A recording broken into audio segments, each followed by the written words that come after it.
Back in for episode 2 of NBC 16 Sports Talk. Erin, it's been a few weeks since we've been sitting in these seats. Welcome back. Thanks. Yeah, it looks like you had a great time on vacation. It's also a little bit, this is a good time of year to kind of get all of those vacations out. Exactly. But we are just back in time for crazy crossover season. Yeah, you have your hands full over the coming weeks. Yes, We've got we do. baseball, we've got softball, we've got the finish of basketball season, March Madness right around the corner. Yes. So much going on in sports. What's it like being in your position with all this craziness It's going an on? exciting time. There is a lot going on, but it's interesting because just as one season's kind of wrapping up and as we're getting into playoffs and like you mentioned, March Madness, like there's a lot of pressure. Like at this time, like you want to be performing, peaking at your best, whereas the start of softball and baseball is also really exciting. It's a good time to kind of figure out what your identity is really going to be this season. I don't know about you. I have a hard time talking softball and baseball when it's still cold outside. It is. I'll watch from a distance for now. I'll get into the bleachers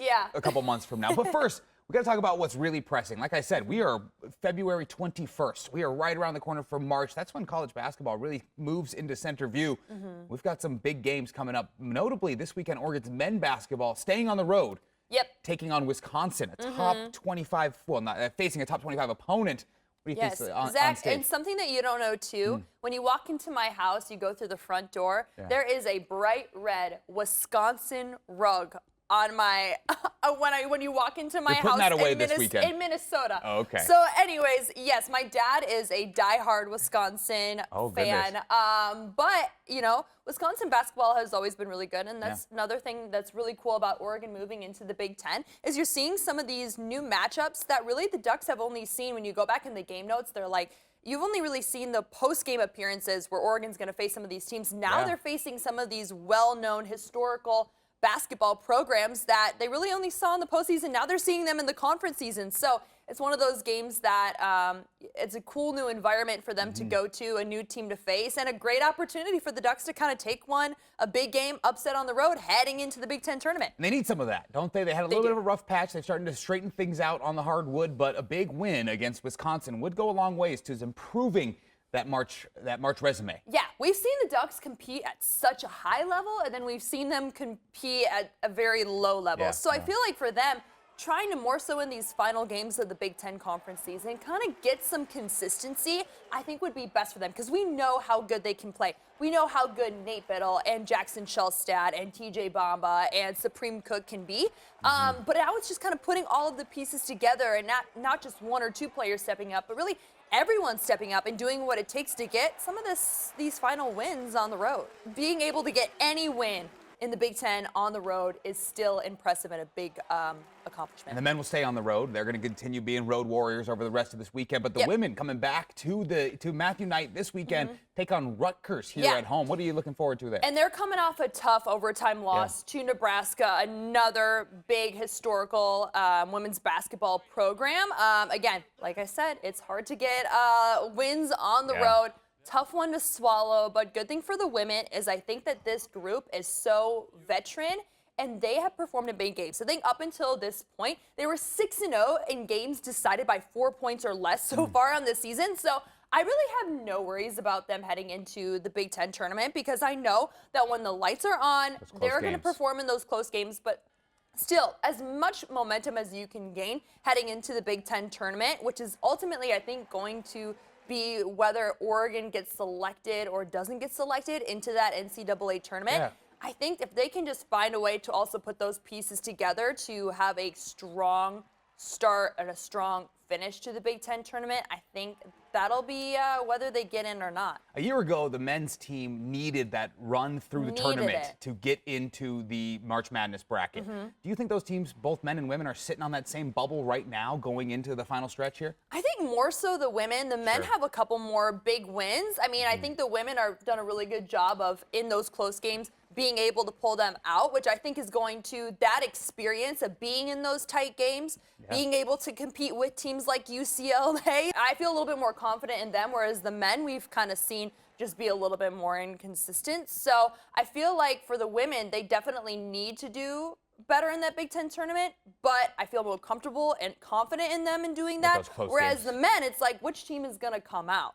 Let's move up to Corvallis. Oregon State men's and women's basketball staying in action throughout the weekend. What games do they have coming up on the schedule for the men? Yeah, so the men, they're going to stay on the road. They're coming off a game at Pepperdine. OSU has struggled on the road. The men have really struggled on the road. So for them, just being able to get any win, I think out of their last 3 opponents, they have 2 of the bottom opponents in the WCC, and then they have to face St. Mary's, which is at the top of the WCC. So being able to use, those 2 lower bottom of the rankings games in the WCC to kind of prepare for that game against St. Mary's, I think they'll be really good heading into the tournament, and they'll get a good look of where they're at heading into that WCC tournament. But the men, in that 5th place spot, they're 1 spot away from that 4th place spot, which in the WCC you get 2 first-round buys in the tournament if you're in the top 4 spots. So it would be awesome for Oregon State to handle business against those 2 bottom teams, which they should. Yeah. Even if it's on the road, come on, Beavs, let's get some We got to wins. worry a little bit about that, right? They struggle on the road. They've got a big game on the horizon. Is there concern about that trap game issue where they may fall against one of those lower level teams, which could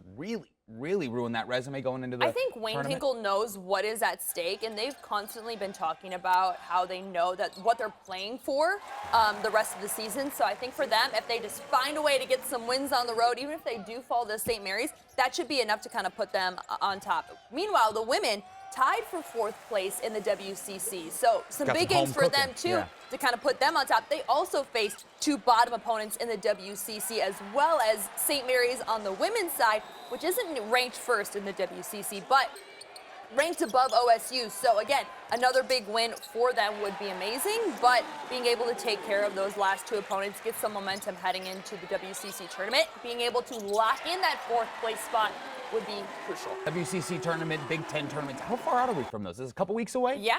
Oh my goodness, it's really getting towards the home stretch. But like we said when we led this show off, we've got so much more to get to. So we'll get back to some hoops talk in a minute. But we also have Oregon State and Oregon baseball, both looking like some pretty strong programs out of the gate. We'll start down here in Eugene. Oregon's already opened some home games at PK Park, like I said, in that cold weather. So I don't know how full the stands were. We'll get there come the later months. But they've put on a pretty good showing thus far after faltering a little bit right out of the gates. Yeah, they went 3-1 after their first weekend against Toledo, which I think they expected to kind of be undefeated. So I think it was a good realization for them. And they have kind of a different setup. They're playing the same team 4 times in a row, like they're going to see in Big Ten play. Sure. Whereas Oregon State is they're playing 4 completely different opponents. Tournament games, right? Popping all over. Yeah, and so kind of different to see what is going to really help these teams later on down the stretch. But I do think Oregon going into the same thing, taking a lot. They talked about everything that they learned in that first 4-game series against Toledo, and being able to learn from that 4-game series, take that into this weekend against another opponent, build off of those things. Well, Oregon State is going to see some great competition down in Little Rock, Texas. I'm excited for both teams, but, again, it's really early in the season. Good time to be figuring their identity out. Now, talking about Oregon baseball, it's hard to say a team that's 3-1 out of the gates had a rocky start, but that loss to Toledo, like you said, probably made them a little angry. They came out, hit 7 home runs in the next game on the diamond, but no struggles from that team up in Corvallis. Talk to me. You mentioned an interesting stat about the start for Oregon State Beavers baseball. How good has that team been so far? Yeah, Oregon State is averaging 12 runs per game. They only allowed 9 runs the entire weekend. So down in Surprise, they are Arizona. averaging more runs than they have allowed all season, is what you're telling me. By correct. 3 runs. By 3 runs. Would you win a baseball game by 3 runs? That's a pretty dominant outing, right? Yeah. It's pretty good. That's their average run output per game. Yes. Unbelievable. Yeah. They are always so good. Yeah. That's an Oregon grad. It grinds my gears a little bit to watch them be so darn good. But I'll come up to Goss Stadium in my green and yellow and see. What an outstanding start for the Beavers so far. Yes. Anybody to watch? I remember last year was the Travis Bazzana watch all year long. Anybody to watch on that Oregon State roster as far as MLB draft prospect? Yeah, so in that last game against Xavier, Jacob Craig had 7 RBIs, 2 home runs. So that's really great, too. And they also got I think for Oregon State, their benefit or advantage always is they've got some great arms, too. So I'm really excited to see there was a community college transfer from Lynn Benton that was on the mound this week, did really, really well for them. I think it'll be interesting to see how they progress and move along this season, but Yeah, definitely really exciting, but Oregon also has some great experience that came back in their lineup as well, too. We have our final edition of Friday Night Basketball tonight right here on NBC starting at 11:05. Playoffs are right around the corner. We have so many teams right now that are thriving in their league, but doesn't matter. You got to make it, do it when it counts. Yeah, and once that it gets is to playoff in the time, playoffs. 0-0 record. Just like the Ducks and Beavs, gaining as much momentum as you can in these final games.